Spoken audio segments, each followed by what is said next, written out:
Здравейте! Днес беше погачата на Габриел и изобщо мислех да не правя това видео, защото съм доста изморена. Прекалено много емоции ми се струпаха, прекалено много приготовления, но тъй като трябваше да разтребя малко, започнах да отварям подаръците. Отворих тук няколко и ми се сториха много готини и реших, че ще бъде супер яко да заснема едно видео и заедно да го направим. Днес го рисаха всички жени, които бяха, когато аз държах Габриела в ръце. Поставиха една ленена кърпа. Кърпата се държеше от две от моите приятелки. Знам, че важно условие е двете момичета, които държат, да са с живи родители.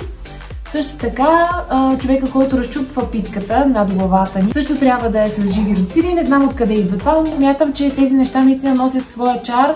Не трябва да се губят във времето, но не съм и някаква да изпада в крайности и непременно да спазва стриктно, както е казано, нали. Много от моите приятелки казаха: ма ти луда ли си, как така преди 40-тия ден изпратиш нарочно една моя приятелка до църквата в Благоевград, понеже аз съм оттам, и моята приятелка попита свещеника по какъв начин бих му навредила, ако чествам по-рано погачата му. Свещеника беше отговорил, че това идва още от едно време, когато по принцип дори майката и детето не е трябвало да излизат навън. Ние с Габриел излязохме още на 9-тия ден с количката навън и нямаше нищо страшно, нищо не ми се случи нито на мен, нито на малкия Габриел. Затова реших да направим погачата една седмица предварително, преди 40-тия ден, защото реално това би имало логика да се спазва, ако Габриел до сега не беше излизал никога и не са го виждали други хора.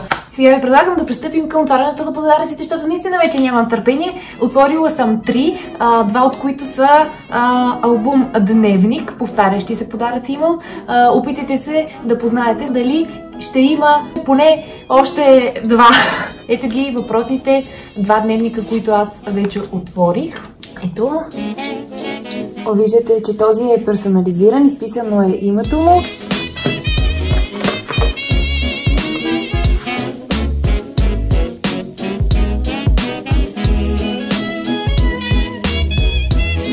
При този дневник има страничка, тя се отговаря за всеки един от месеците. Ето това е за месец 1, изписва се ръста, теглото и разбира се място за снимка. Като имаш опция в този плик да си декорираш сам страничката с най-различни послания.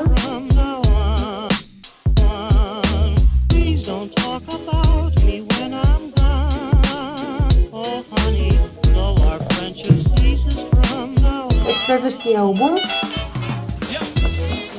Аз не издържах, между другото, и започнах да попълвам данните му. Този е по-подробен. За разлика от този има много повече информация за попълване. Раждането на моето бебе, кои са първите му посетители, коя е лекарката, която го е изродила. Отново има място за снимка. И двата дневника до сега са до 1 годинка. Продължаваме с третия подарък, последен, който аз отворих. Всички останали от тук нататък ще бъдат изненада. Ето, това е от моите две много добри приятелки. Това е гризалка, персонализирана. Ето вижте, пише Габриел. И това е фотоапарат, разбира се, защото майка му го спуква от снимки. Тарадам! Само че вие нищо не виждате. Но това е една супер яка рамка, която отново е персонализирана и уникална.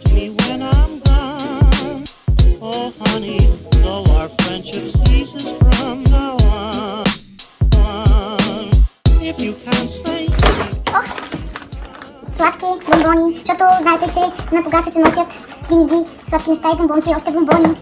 Тук е... Сипа ги.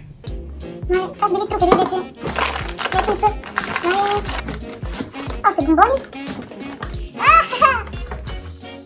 Еми да, албум номер 3.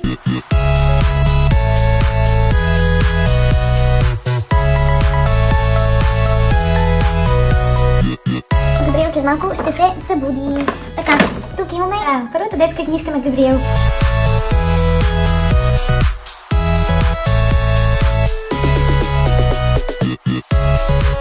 Има Мартиничка.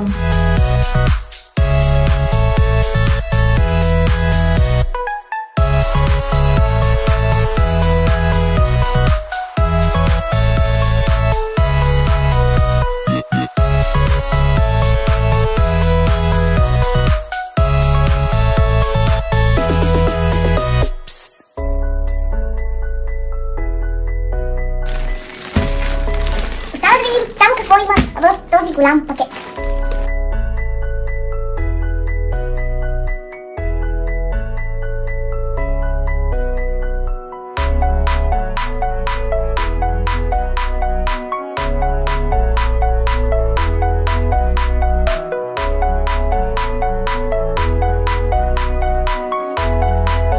Видяхте подаръците, но не видяхте коченето, която направих. Сега трябва да изчистя, така че чао от мен!